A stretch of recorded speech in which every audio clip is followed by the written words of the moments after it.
Ladies and gentlemen, welcome to the Fantasy Favorites podcast with Tony Squares and Chris Dell, presented by the Pittsburgh Post-Gazette and at PG Sports Now. And if you're watching us on the at PG Sports Now YouTube channel, or you're listening to us as a proud member of the North Shore Drive podcast family, give us a like, give us a follow, give us a subscribe. It really helps us out. But today, on the Fantasy Favorites podcast, we're talking about two positional groups to help you achieve greatness in your fantasy football league. We're breaking down the quarterbacks and the running backs today. And the man that's going to be doing most of the legwork here is my co-host, Chris Dell himself. He is the sports editor of the Pittsburgh Post-Gazette and their lead fantasy football analyst. Dell, we're in the middle of preseason week 2 or week 3, whatever they're calling it. It's the second preseason game for most of these teams. We're getting into the nitty-gritty of these rosters trying to shape up.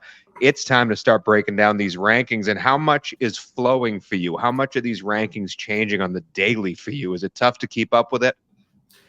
I wouldn't say tough to keep up with. We talked about on our Fantasy Commandment show that we want to have our notifications on for all the best news that's coming out of training camp so we can filter out what's worth listening to and what's worth really ignoring. That's the most important part. So, yes, I am changing my rankings every single day, trying not to make huge rankings changes. For example, we'll talk about running backs. When Dalvin Cook signed with the Jets, I bumped Breece Hall from RB11 to RB16. So not a huge move, but a noticeable move enough that might make an impact in your draft and Absolutely. move Dalvin Cook into the 30s range. So trying to make modest adjustments here and there, not trying to overreact, but it's an everyday process for sure, man. Speaking of news, we got Dalvin Cook signing with the New York Jets, and also Zeke came back with the New England Patriots. Do you think that harms Ramondre Stevenson's fantasy prowess for those Patriots? Because he was getting drafted around where Breece Hall was.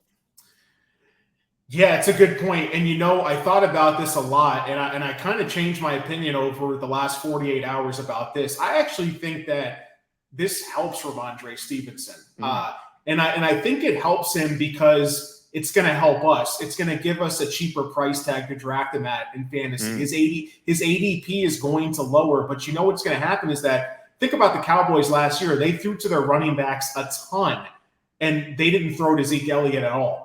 Yeah. And Ramondre Stevenson was the primary pass-catching back in New England last season. We don't want Ramondre Stevenson getting those meaningless carries between the 20s. We want him give those to Zeke. The red zone carries inside the 10, inside the 5. We want Ramondre playing on 100% of the 2-minute drill, the no-huddle snaps, catching all the passes, getting all the targets. So if he can stay fresher because of Zeke, and give us the ADP discount in our drafts, and he slips 5 or 6 spots, I think that's a prime opportunity for us to take advantage of the public overreacting and us taking advantage of the process. I'll tell you, I certainly won't be drafting Zeke. No offense. Anyone who wears a number 15 jersey in New England is off my fantasy team forever. Thank you, N'Keal Harry. But let's move forward onto why we're here for the podcast today, why we're here for the show. We're doing the quarterbacks and the running backs. And the way we're going to attack this is we've thought of the debut of a new segment, probably a returning segment for this show. It's my brother's favorite fast food chain, and it's our favorite fantasy segment. It's the 5 buys segment. Dell, you're going to give me 5 quarterbacks that you're either buying or selling, and you're going to give me 5 running backs that you're either buying or selling, and give me the case for each of it, and we'll break it down step by step. But these are 5 guys in each positional group that you need to focus on during your draft because Dell has the goods for them. So let's start off with quarterbacks. Dell, I want the first quarterback on your 5 buys list. I feel like I've been talking about him nonstop. I mentioned him in the 10 Commandments piece from earlier this month. I mentioned him in my quarterbacks article at the Post-Gazette website. And I've talked about him every which way in between, and it's Justin Fields. And I really don't know how to emphasize the fact that what Jalen Hurts was in 2022, Justin Fields is that quarterback in 2023. He's a guy that has the elite rushing ceiling, a young player who's continuing to grow and develop, not just as a passer, but as a playmaker, as in terms of his quarterback mentality, his mindset, his football IQ is going to keep getting better.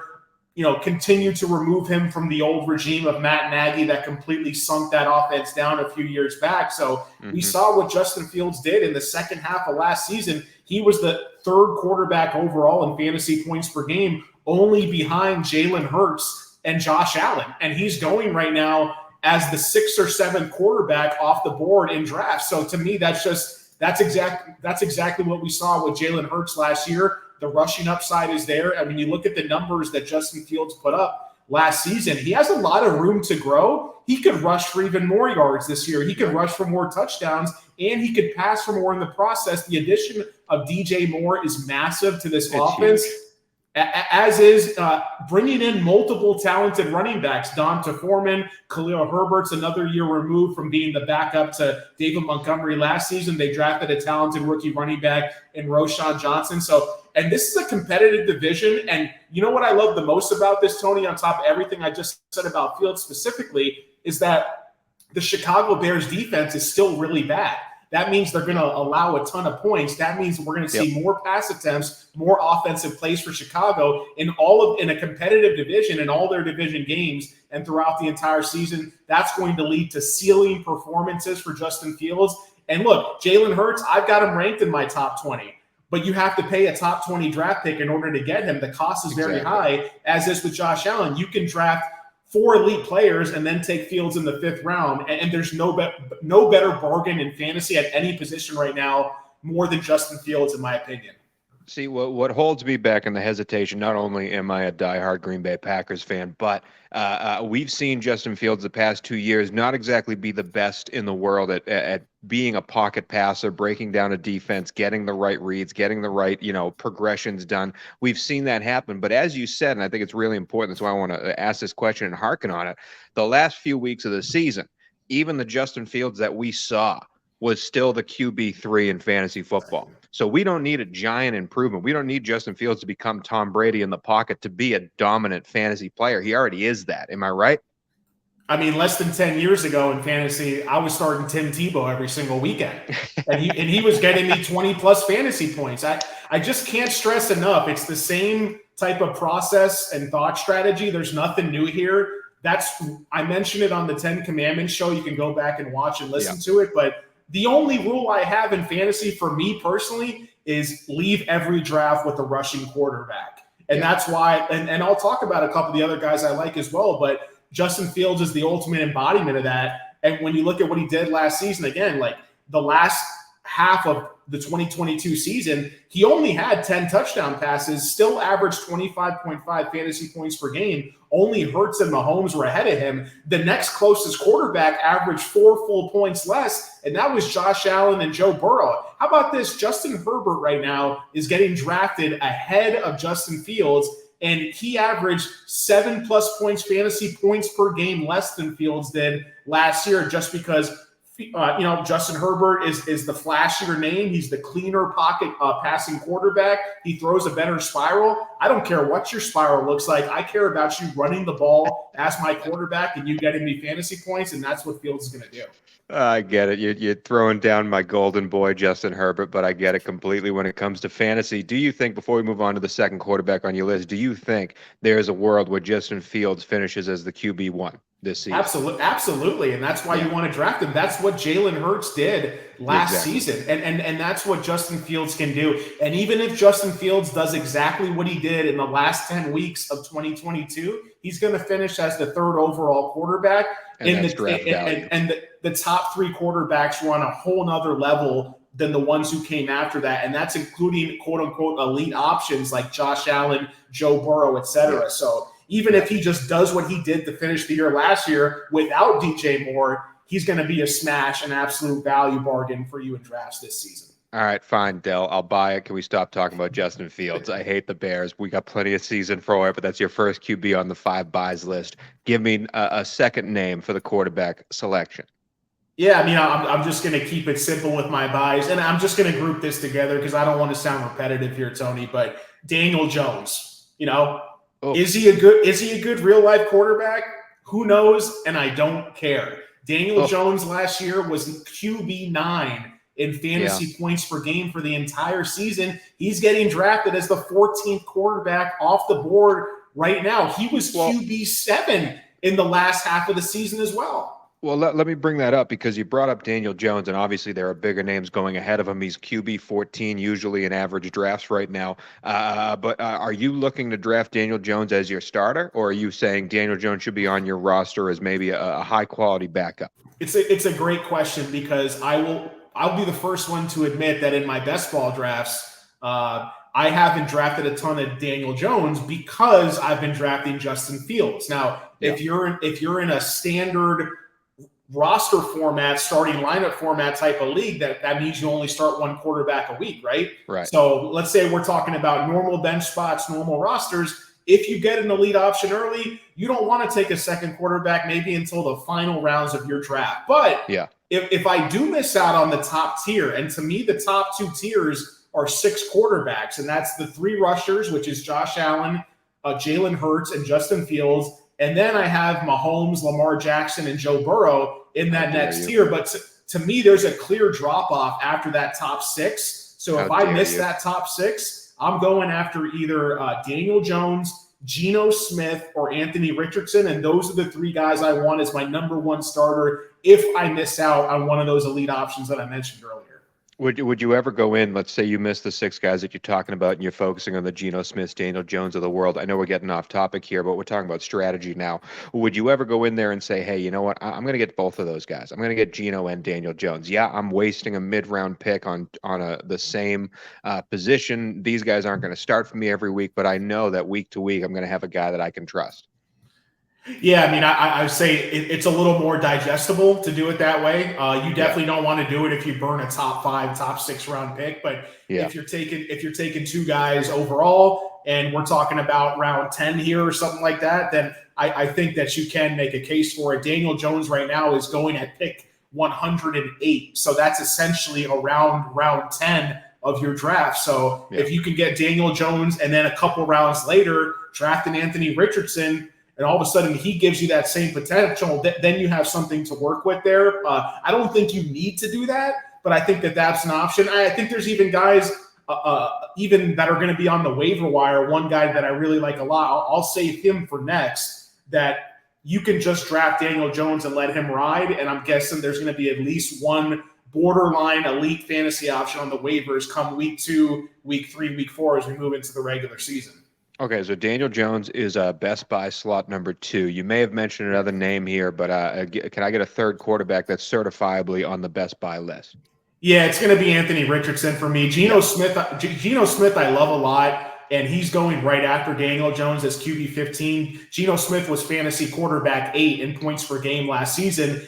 He offers a little bit of a rushing floor, similar to what Joe Burrow and Mahomes offered us last year, somewhere in that like 300 to 400 rushing yards for the season type of thing, right? They'll get you 20, 30 yards. That's an extra 2 to 3 points that can come in handy week to week, right? But Anthony Richardson, look, there's no real stats we're going to pull up from him because he's coming into his first NFL season. But we've seen that, like, the Colts showed us from the beginning, we're drafting this guy with a top 3 pick. But on top of that, they didn't give him the job right off the jump. He's shown that he can at least be competent enough to be a full-time NFL starter in this offense. And when you look at what he can do, I mentioned Tim Tebow. I talked about Daniel Jones. I talked about Justin Fields. Again, we don't care if these guys are great real-life quarterbacks. We don't care how tight their spiral is. He's going to run, and he's going to run some more. And there's never been, period, a better athlete entering the NFL at the quarterback position than Anthony Richardson. Like, better athlete than Michael Vick, better athlete than Lamar Jackson. Like, this is for real here of what he can do. And in terms of like these garbage time points that a quarterback can rack up, if the Colts are a really bad team, that could be even better for us, because all of a sudden you see the Colts, they're losing 28-0. They're trying to get Anthony Richardson reps to try to get him ready for next season. Well, he's going to be scrambling every other play, gaining 30 yards here, 20 yards there. He's going to be the primary goal line back for that team. I think they're going to try to keep Jonathan Taylor fresh with his whole contract situation going on. So Anthony Richardson's going off the board as QB 17 right now, excuse me. So that's an even better discount than we're getting on Daniel Jones, more of a polished passer, if you can say that, than Richardson, because we don't know what Richardson's going to give us there. But Richardson's weapons aren't actually all that bad. Michael Pittman, Alec Pierce is a talented, coming off a solid rookie season, talented year 2 receiver. They've got like 3 like 6'7", 6'8" dudes at tight end: Jelani Woods, Mo Alley Cox, Kylan Granson. Like, they have a loaded tight end room. So it's not the worst supporting cast in the world for Richardson. And the X factor, as you know, is Shane Steichen. Shane Steichen coached up Jalen Hurts to what he was the last couple of years in Philadelphia, and now he's leading things and leading the offense in Indianapolis. And that connection right there, like you saw when Josh Allen became an elite fantasy quarterback, he wasn't a good passer. When Jalen Hurts started becoming a borderline elite fantasy option, he wasn't a good passer either. I'm not worried about the passing. The rushing's going to give you that floor to where if you take Anthony Richardson around 12, 13, you're going to be locked into like a top 10 starter every single week. I don't care how bad he's throwing the ball. And I also think you brought up a good point about how bad Indy might be as a team this year, win-loss wise. I just broke down my AFC win-loss records, win totals, and I was going through all the AFC teams in Indy. Sorry if there's any Colts fans listening to this. They were the worst team to me in the AFC. I had them going 2-15. So I'm right there with you with Anthony Richardson being in these garbage games, getting points late. That stinks when you're watching it on Sunday trying to root for the team, but it's great when you're watching for your fantasy team because that's all it is. Let's move on to QB number 4, Mr. Dell. Yeah, so let's talk about at least one guy that I don't like, and not just guys that we like here, right? Or do we want to talk about all buys? Are we talking about just buys? You want me to throw in a guy? It's all you, baby. Whatever you want to do. Give me a sell if you want to give me a sell. Yeah, so like it's let's talk about a guy that I'm going to buy and then I'm going to sell right away, right? So to me, it's just the pure pocket passers that don't give you any rushing upside. And I'll tell you what, Tony. I have no idea why Aaron Rodgers is being taken as a top 12 quarterback off the board in drafts. I mean, this guy was just I think we're all in agreement that Deshaun Watson was terrible last year. Am I right or no? You are completely right. Deshaun Watson, even as terrible as he was, playing in blizzards and monsoons every other weekend for Cleveland, averaged more fantasy points per game than Aaron Rodgers did. And now Aaron Rodgers goes to a team with an elite defense that wants to win with defense and win with running the ball. They bring in Dalvin Cook. They got Breece Hall, talented rookie coming off injury. He seems to be healthy as well. Yeah, Aaron Rodgers could lead a few game-winning drives, throw a couple clutch touchdown passes this year. He's not going to be a high-volume passer. I've got him ranked as my quarterback 29 overall this year, 15 spots behind where he's getting drafted. 29. He offers zero ceiling, zero upside. We know what we get with Rodgers. He's a veteran. He wants to stay healthy and stay fresh. He wants to win games. He doesn't want to win you fantasy games. So, look, I'm not saying he's going to finish 29th in fantasy points per game. I'm saying that's how far I'm going to push him down because I know what I'm getting with him, and it's not going to lead me to fantasy wins. And that's why I want to bump him as far down my rankings as I can because then I know even if he slips in drafts, I'm still not going to take him. I see this Aaron Rodgers situation in New York a lot like, obviously, the Tom Brady situation in Tampa Bay. And if you remember that first season with Tom Brady in Tampa, they really struggled the first 8 weeks of the season. They really had some troubles until they all figured how each other worked and got a lot better as the season went on, and obviously went along to win the Super Bowl. I think that's going to happen with Aaron Rodgers, not the Super Bowl part, but definitely it struggles to get out of the gate early. They get stuff together. And I would look at Aaron Rodgers, if you're struggling at the quarterback position, as maybe a cheap trade target as we get down the line, because they will be in games late and they will be fighting for playoff positioning as we go on in the season. Aaron Rodgers will be a huge part of that. But I think you're absolutely right. Aaron Rodgers is getting drafted on name value alone right now. He's playing behind probably the worst offensive line he's ever had. His skill position players outside of Garrett Wilson I don't believe you would have them starting in any other team in the league, other than, of course, the running backs and Garrett Wilson. But everyone else on that team really isn't doing it for me. And I'm surprised as high as he's getting drafted. But QB 29, Dell, I think you're just being mean. But let's move on to QB number 5. Yeah, QB number 5. I just want to wrap this up and say that, like, the pure pocket passers, I'm just not drafting. I've got Kirk Cousins 6 spots below his ADP. I've got Justin Herbert 6 spots below his ADP at QB 13. You're an idiot for that, Dell. I mean, look, I think Herbert's going to have listen, everything you say makes sense. Everything you say is intelligent and is right about the pocket passing versus the rushing and the floor and the ceiling and all that stuff. I am just letting it known now. I'm going to be drafting Justin Herbert wherever I can because I love him. I think he has a chance to be the MVP this year. I think the Chargers have a chance to be one of the best teams in the AFC this year, record-wise. I love Justin Herbert with all of my heart. I'm taking him everywhere I can get. So every time you slight him, as right as you may be, I'm going to say F off, pretty much. I mean, I'll make a bet on him to win MVP too, but I still don't want him on my fantasy team because the cost is too high. He's getting drafted right now as like the 6th quarterback off the board in drafts. He was quarterback 18 in fantasy points per game last season. And, they added a rookie, Quentin Johnson, who is talented, but he has question marks coming in about some drop concerns and route running concerns as well. Keenan Allen's another year older. Mike Williams, as much as I love him, hasn't been the biggest bastion of health in the last couple of years for his career either. Austin Eckler's another year older. So look, Kellen Moore, I think, will improve the offense. I think Herbert will bounce back from his rib injury. People are saying that that's really what held him back last season. But, there's been multiple studies done. People a lot smarter than me, Tony, where the number one, it's been proven that the number one hardest statistic to predict is passing touchdowns in the NFL.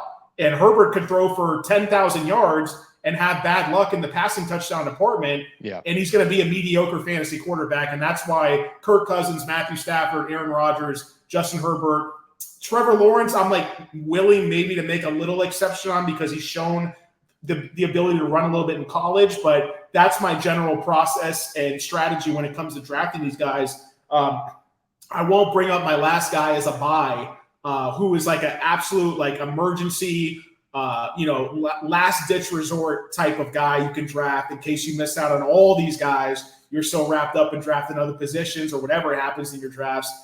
Even as a guy you could stash in your bench if you got a few extra roster spots and things like that. I actually really like Sam Howell for Washington. I've been hearing that name a lot, man. I've been hearing that name a lot, and I don't believe it.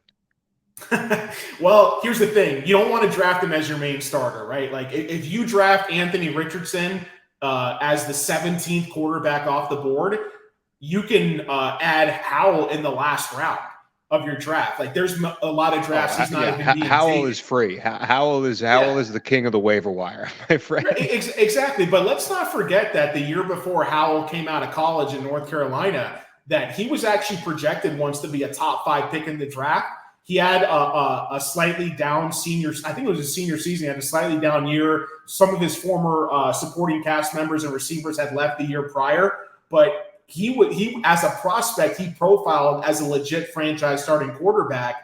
And we saw last year, just in his one start, he ran 5 times for 35 yards. His last year at North Carolina, he ran for about 850 yards altogether. So this guy has some wheels to where he could wind up being like a Daniel Jones light if given the right opportunity. And we talk about, again, a Washington team that could be losing a lot of games in a very competitive division. He could drop back to throw, drop back to scramble. And his supporting cast isn't that bad either. Antonio Gibson, very talented running back, played receiver in college. Terry McLaurin, probably top 10 bona fide, like wide receiver 1 in terms of just overall football talent. And people love this Dotson kid. People are loving this Dotson kid. Possible year or 2 breakout receiver. So I think the weapons are there. The talent prospect profile is there. And the game scripts could lend to higher play volume, which in turn is going to lead to higher fantasy points. So again, like possible waiver wire addition for you after week 1, or just a guy to stash in the last round of your drafts if you do want to roster 2 quarterbacks to open up the season. I think Sam Howell, if all things go right,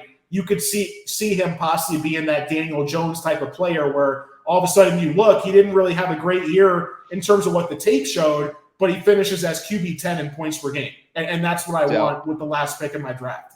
Dell, we've talked far too much about Daniel Jones and Sam Howell. I have a bad taste in my mouth. We need to move to another position. We need to move to the running backs, people that are sexy, people that are going to score touchdowns, people that are going to make juke moves and stiff arms and all the other stuff. Let's go into the 5 buys for the running back position. Dell, this is a position that can make and break your team. And this is also a position, to me, that is extremely weird this year. There's a lot of depth to this position. There's a lot of backfield committees that we don't know who's going to be leading the charge. We talked about Zeke Elliott today. We talked about Dalvin Cook and how they affect the 2 number 1 guns on those teams. So I'm very interested to hear your attack on the running back position.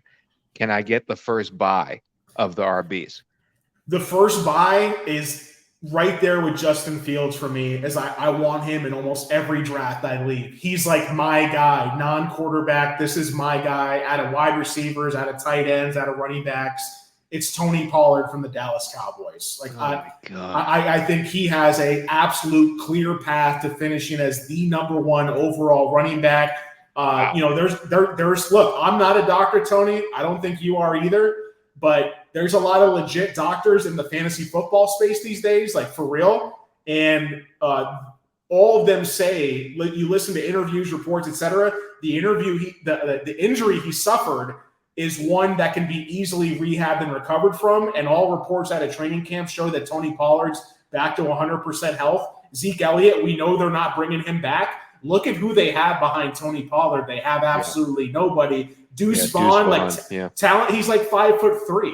You know what I mean? I mean, come on, dude. He's only going to do things on special teams, maybe catch a couple passes. So I also think the idiot Mike McCarthy, who took over the offense now instead of Kellen Moore, he's been talking about it all off season that they want to run the ball more. They want to establish the run. They want to win games by running the ball, and so they're going to be doing a lot of banging their heads against the wall. So it might not look pretty, but Tony Pollard's good enough to make it pretty, I think. And so I'm a little bit worried about Pollard's ability to play all 17 games, but I understand that the opportunities are going to be there for him. So I get that. I just don't know if I could draft him. All I know is that so far, when you've been talking about the people you're going to buy and who you're going to sell, if me and you were in a fantasy draft together, Dell, I'm pretty sure we would not steal a player from each other at all. I mean, Pollard, you do it. Well, he's my guy, and I'm gonna tell you this: like last year, listen to the amount of work that Zeke Elliott leaves behind. 231 carries, 876 rushing yards, 12 rushing touchdowns, and that was last season. Tony, keep in mind, Zeke did this all last year. He was fully healthy for most of the year. Tony Pollard in the second half of last season was the RB5 overall in fantasy points per game, even with Zeke getting 900 yards and 12 getting all that touchdowns. work. It's just amazing the ceiling that this guy has. And I actually think the stuff that McCarthy's saying about them being run first, I think it's a facade. I think it's really like there was a rift between him and Kellen Moore, right? There's a rift between him and Kellen Moore as the OC last year, and that was something that had been growing for about a year and a half. Look back to the last couple of years that Mike McCarthy was in Green Bay. They threw the ball a ton. And I don't have to look back at it. I hated it. I hated every second of it, Chris. The Cowboys are built to throw the ball. They brought in Brandon Cooks as a marquee free agent signing. Michael Gallup's actually fully healthy after an injury that happened almost 2 years ago. They drafted a second-round rookie tight end, Luke Shoemaker. So they've got playmakers at all levels of this offense. So I don't think they're really just going to be ground and pound type of game. And we see with that much work that Zeke Elliott's departing from. Also, keep in mind that we don't want to predict re-injuries. We talked about being injury optimistic on the 10 Commandments show. And you have to remember that Pollard's 26, but he's got a ton of tread on the tires because he's always been playing in that complementary role behind Zeke. All 4 years of Pollard's career, Tony, he's played at least 15 games in every single season. So this guy hasn't missed much time. He got hurt in week 16 last year. He's already back for the preseason and ready to go for week 1 in a relatively clean injury/surgery. So again, like you look at what he did in college, earning targets is a skill. He had a 15.5% college target share. That was a 94th percentile mark when he played at Memphis, and he showed that ability last season, essentially eliminating all the routes and targets that Zeke Elliott was getting in years past. So to me, Tony Pollard, I have him ranked as the 3rd running back overall. He's going off the board as running back 8. So if you have a 2nd-round pick and he's there, you got to take him, in my opinion. Yeah. So, Dell, your perfect fantasy team right now is QB1 Justin Fields, RB1 Tony Pollard, and you're off to the races, baby. Dell, let's get to the 2nd running back on your 5 buys list. And again, this could be a buy or a sell. This is a guy just you feel strongly about based on where he is getting drafted right now.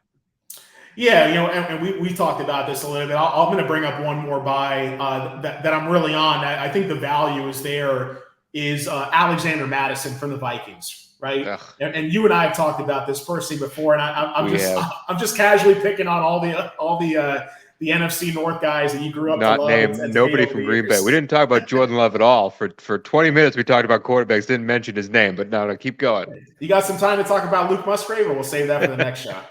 Yeah. So, I mean, look, this is a very limited sample. I'm being, personally, I'm being biased and picky with this sample. I know you don't have to tell me that, but between 2019 and 2021, there were 5 different weeks where Dalvin Cook was hurt and Madison resumed a full-time workload. 5 different weeks. He had 20 plus touches in every game. That's carries and catches combined. He was the RB1 overall in fantasy points per game. Okay?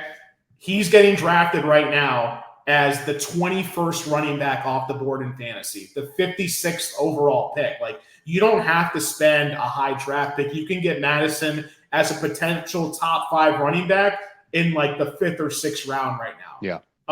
In those, and listen to this too. I talked about all the work that Zeke left behind in Dallas. Yeah. Listen to the career combined running back touches that are currently on the depth chart behind Alexander Madison. 17 career touches combined between Dwayne McBride, Ty Chandler, and Kiki Nwangu. 15 carries and 2 catches in their careers combined from 3 players. Look, actions speak louder than words. And what did the Vikings do when they showed us their actions? They let Dalvin Cook walk. They didn't bring in another free agent running back. They even brought in other free agents like Kareem Hunt in for visits, and they didn't sign him because they know Madison's got even more tread on the tires than Tony Pollard does. And they know they can give him that full-time workload. So I just love that. Like, in those 5 different weeks I mentioned where he was the workhorse for Minnesota, he averaged 145.8 all-purpose yards on 27-plus touches per game. And that's carries and targets altogether. So 27-plus opportunities per game in that sense. Also, 5 touchdowns, average 5 targets per game, 21 fantasy points per game in the process. So I've got Madison ranked as the top 12 running back. I don't think that's that crazy. And you can draft him as the 20th running back off the board. Yeah, it's crazy. Yeah, I feel you. I am hesitant towards Madison, obviously as a Viking, but just because I don't believe that I'm interested to see how that offense works this year in year 2 under that system. I think a lot of people had time to figure it out last year, and they won a lot of weird games. And I think just Madison's opportunities will be there, but the offense won't be as productive. But you're absolutely right. If he's going to have that much opportunity coming off his RB21, that's the wrong spot to draft him. He's going to be worth a hell of a lot more than that. But let's move on to RB3 on your best buy list, Mr. Dell. Yeah, so I want to talk about a couple running backs that I don't like, because I've been highlighting the guys I like the most in my weekly fantasy column at the Post-Gazette website. But one guy that I'm actually pretty low on compared to the market, Steelers fans might not like this, but it's Najee Harris. Wow. Dell, time out. This is the second episode we've done on this channel for the Pittsburgh Post-Gazette at PG Sports Now. Like and subscribe, all the stuff I said at the beginning of the show. In the second episode, Dell, you got to throw a dagger at the fan base. You got to go against Najee Harris. I'm waiting to talk about George Pickens in the wide receiver episode. We didn't talk about Kenny Pickett because we probably don't have great things to say about him, but Najee Harris is their baby. What are you doing? I think that a lot of Steelers fans have actually soured a little bit on Najee, to be honest. Wow. I think a lot of Steelers fans want to see Jaylen Warren get opportunity. I love Jaylen Warren in fantasy, actually. He's not really the guy we're going to highlight in this type of episode, because he's more of like a handcuff, waiting in the wings type of player, maybe a future Tony Pollard type of player. I love sneak peek tight end episode. I love Pat Freiermuth, so don't come after me. Pittsburgh Steelers Twitter. I love Pat Freiermuth. But you're out on Najee. You're out on Najee based on his draft position. Yeah, he's getting drafted too high. You have to go pretty far down the board last season in full PPR, mind you, which actually suited Najee better because originally he was getting so many checkdowns as a rookie from Big Ben, but Kenny Pickett doesn't play like Big Ben. Kenny Pickett's got some wheels. He can run the ball. He can make some plays with his athleticism, extend the pocket. He's not just going to check down every single play. In the second half of last year, Najee Harris seeded a ton of snaps and routes, plays in the 2-minute drill, the no-huddle offense, to the aforementioned Jaylen Warren. So I think that's only going to continue as Jaylen Warren gets better. Najee Harris last year averaged only 13.1 fantasy points per game, and that was right around RB20 overall in fantasy. And you look at him right now. Where's he getting drafted right now? RB11. So, even if you put him at what he did last year, he's coming around RB20. I've got him RB25. I think he's a top 25 running back. I think he can be RB25. So Dell, just to further throw you under the bus here with this Pittsburgh crowd, with the average draft position rankings that are out there in the world right now, you would switch Najee Harris with Alexander Madison. I've got Alexander Madison. Let me just double check where I'm You would switch. I got Madison 11 and I have Najee 25. So I got just to put this in context, Tony. I've got just in that cluster, and this is my tier 4 of my running backs, which basically extends from Breece Hall down to Rachaad White. I think all these running backs are similar. I think Najee's in that bucket.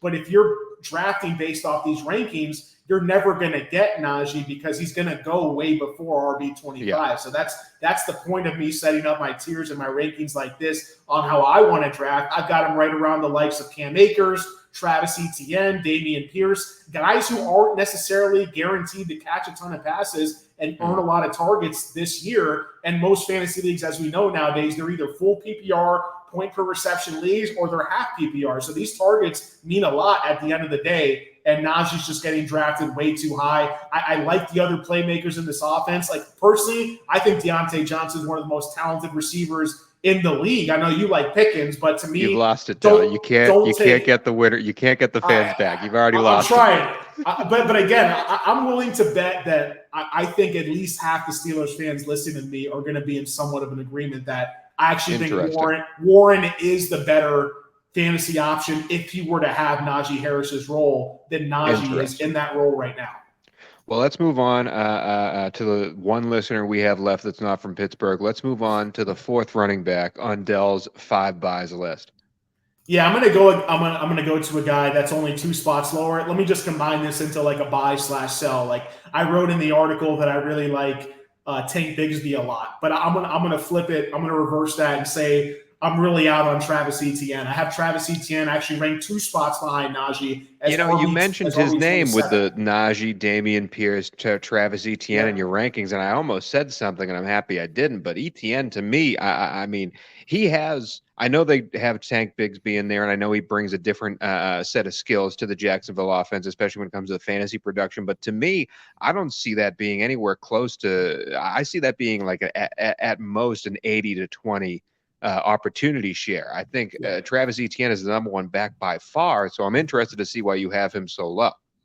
Travis Etienne's getting drafted 1 spot behind Najee. He's the RB12 off the board in drafts. Yeah. Travis Etienne averaged even less fantasy points per game than Najee last year. He was the RB25 in fantasy points per game last year in full PPR formats, mind you. So look, Travis Etienne, again, like, this is based off scouting analysis, things like that. He caught a lot of passes in college, but that offense specifically was schemed to design passes to running backs that's not necessarily translatable to the NFL level. There's a reason why Travis Etienne did not play last year on a lot of 3rd down opportunities for the Jacksonville Jaguars. They were using, was it JaMychal Hasty in that role? And they brought Hasty back. They actually signed Dearness Johnson, who's had a couple peak games in his young career as well. And then what do? Look, the Jacksonville Jaguars, this current coaching regime by Doug Peterson, they didn't draft Etienne, right? They did not, no. They drafted Tank Bigsby. Yeah. And again, actions speak louder than words here, where if you're running back taken with a top 3 or top 4 round pick, that's pretty solid draft capital to where they're probably going to use you in some type of role to start out your career. And we know that rookie running backs can come in and make an instant impact. Even during these preseason games and training camp reports, they're giving Tank Bigsby the ball at the goal line as like the main goal line back. Tank Bigsby actually was a very good receiving running back in college overall. So again, like 6 foot, 210 pounds. I mentioned the college target share percentage from Pollard. Tank Bigsby had the exact same one at Auburn, 94th percentile overall. So again, earning targets is a skill, and Etienne did not earn targets last year. And he's going as a top 30 pick at all positions. It's just way too high. So I'm not saying Tank Bigsby is going to be able to start for you right off the bat, but you can draft Tank Bigsby as the 50th overall running back at pick overall, number 154. Give me Bigsby at that price all day, and I'll just completely not take Etienne on any of my fantasy teams this year. Do you think Tank Bigsby would be less sexy of a pick if his name was like Keith? If his name was like Dalton Schultz, yeah, I probably wouldn't be drafting at all. right, let's move on to the last running back on the 5 buys list, Dell. We've already, again, killed Najee, my boy Najee. Do you have anyone you want to sell, or are we going with a final buy? Yeah, I'm just gonna combine two guys into one because they're essentially the same type of player here, and they've both shown within the last couple of years that when given the opportunity and when healthy, they're top 5 locked in, top 10 at the worst locked in fantasy running backs in terms of what we want, which is fantasy points per game. Alvin Kamara, man, like what are we doing here, Tony? He's gonna miss 3 games. That's it, 3 games. He's getting drafted as the RB28 overall. Last year, it wasn't the brightest of times for Alvin Kamara. He was still RB14 overall in fantasy points per game last year. As bad as he was, and over the last 2 seasons, he's now seen multiple year consecutive increases in games played, in total receptions, in targets, receiving yards, and yards per carry. He was the RB5 2 seasons ago. Yeah. Think about that. That's less than 2 years ago. Like, let's not get too crazy here. Andy freaking Dalton was the starting quarterback for most of last year. And you know why before that it was even worse, because Taysom Hill was starting, and we know that rushing quarterbacks don't pass to their running backs. Yeah. So you're getting Kamara at an absolute bargain. Public perception right now on him is negative because of that tape that came out from Vegas that got him suspended, all that good stuff. For me, he's an absolute buy at RB28 right now. I've got him as RB15 overall in my rankings. And I'm going to say my guy. My dad bought me a jersey for him for Christmas last year because they helped me win a league 2 years ago. Antonio Gibson for Washington. I'm going back to the Commanders, man. Gibson's being taken as the 34th running back off the board in drafts right now. Last season, even though he was losing snaps to Brian Robinson, he was in the coaching doghouse for a couple of weeks, he still finished as the RB24 in fantasy points per game. Now you bring in Eric Bieniemy from the Chiefs, who's going to have a firm grasp of that offense. He's already pointed to Gibson playing the role that he kept getting vultured from J.D. McKissick over the last couple of years in Washington. J.D. McKissick's no longer there. Gibson played receiver in college, very talented receiving back who just who has needed a little extra time in terms of getting his pass blocking and his route running up to NFL standards. Let's not forget, in 2020 and 2021, he was the RB18 in fantasy points per game. And those years included stretches of 5, 6+ games where he was borderline top 10, even top 5 certain weeks. So explosive player, young player, pass catching chops, which is what we want. Possible opportunity. Even if he maintains the same role as he did last year, he's going to beat his current ADP by at least 10 spots. So I think there's a lot of upside, and I think there's a lot of safety to a pick like him, as well as Alvin Kamara at the same time with these two guys. The thing about Gibson is I think in a full PPR league where you get a full point per reception, I think that's the right move. If you get a half PPR league or something lower, I think you got to go Robinson, because I think the lion's share of carries are going to be Robinson's, especially near the goal line. And I do think Gibson is going to be playing that J.D. McKissick role, 2-minute drill, third down back. Well, that's great in a PPR. If you're playing in a league that's anything less, I would rather have Robinson, because I just think the points per receptions won't get you to that total. You know, hey, can I talk about one more guy I hate, Tony? Please. It's Brian Robinson. I mean, look, man.